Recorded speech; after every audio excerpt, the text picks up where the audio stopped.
Okay, so I've been sitting for hours and hours working on the videos for Langebaanweg, and it suddenly occurs to me I've never really talked about why we went there, what the site is all about.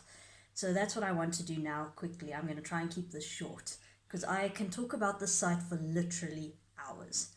So what it is, it's a 5 million-year-old site, 5.2 to be exact. So that puts it at the end of the Miocene, beginning of the Pliocene.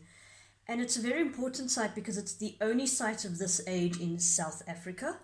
It's the only site of this age in Southern Africa from which a large animal assemblage has been accumulated, has been gathered. So it gives us a really key insight into a time period that was very, very important evolutionarily, because it's a time period of enormous climatic change and therefore enormous environmental change. And Langebaanweg gives us an insight into that. So what is the site actually? The site name is Langebaanweg. It's named for a tiny little hamlet on the west coast of South Africa, about 120 kilometers from Cape Town, called Langebaan. It's a little touristy town, very, very popular with retirees. So now the site is also known as the West Coast Fossil Park. So fossils were discovered in the 50s.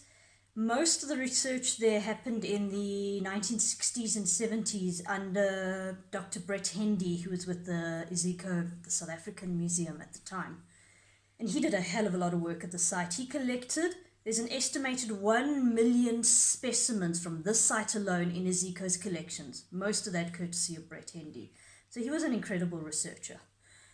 Brett left the museum in the early 80s. Things went a bit quiet there in the late 90s, or was it the early 90s? Late 1990s. The mine closed down. It was no longer profitable to mine phosphate, and the mine closed down. In an act of great generosity, they gave over the land on which the site occurred, as well as a lump sum endowment to preserve the site as a fossil heritage and tourist attraction. And so the West Coast Fossil Park was born. So it is a tourist attraction. You can go and visit it. In fact, I would highly recommend going and visiting it. It's wonderful. It opened as a quarry for phosphate.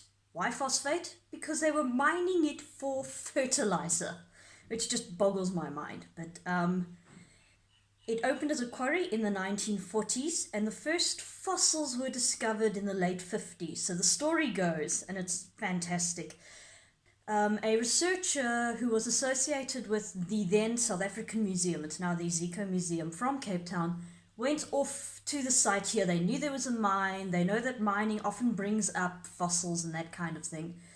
And they went up to the mine one sunny day in the late 1950s, and they got chatting with the mine superintendent, and over no doubt many cups of tea, they charmed him into talking with them and whatever.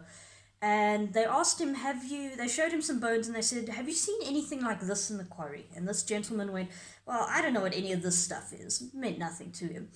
I can't say I've seen any of the stuff you're looking for, but do you want to see my collection of pretty stones? And they go, yeah, okay, sure. And this old man walks across his office and throws open the doors of a cabinet there in the office, and his pretty stones are all fossils, and front and center is a mammoth tooth, like this, huge specimen. And that was the first animal described from Langebaan in 1958 in either Science or Nature. I don't recall which journal. So that's what set everything off. And as you have probably realized by now, mammoths do not occur in Africa. They go extinct sometime after this 5 million year time period.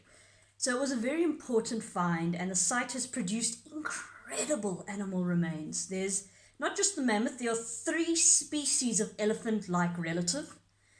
There are numerous and exceptional carnivores. So some of the most famous of the carnivores is the bear, as in Ursidae, as in grizzly bear, although this thing's more the size of a Kodiak bear.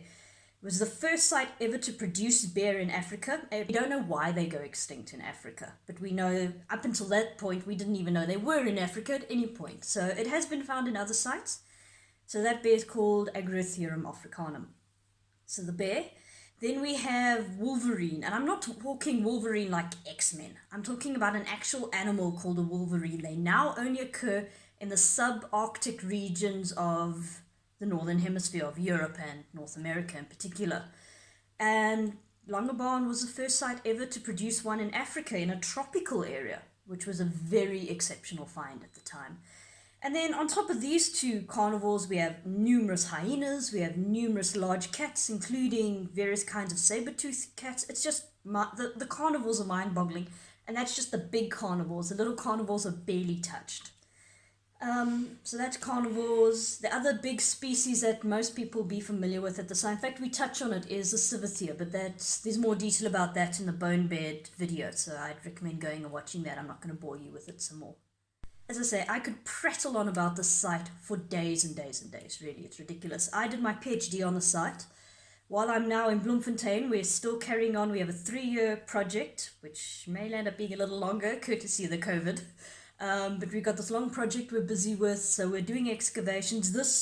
These videos are from the first set of excavations, which were actually in November 2019. I know these videos are published long after that, I'm sorry. It was among the very first time we started trying to film what we do in the field.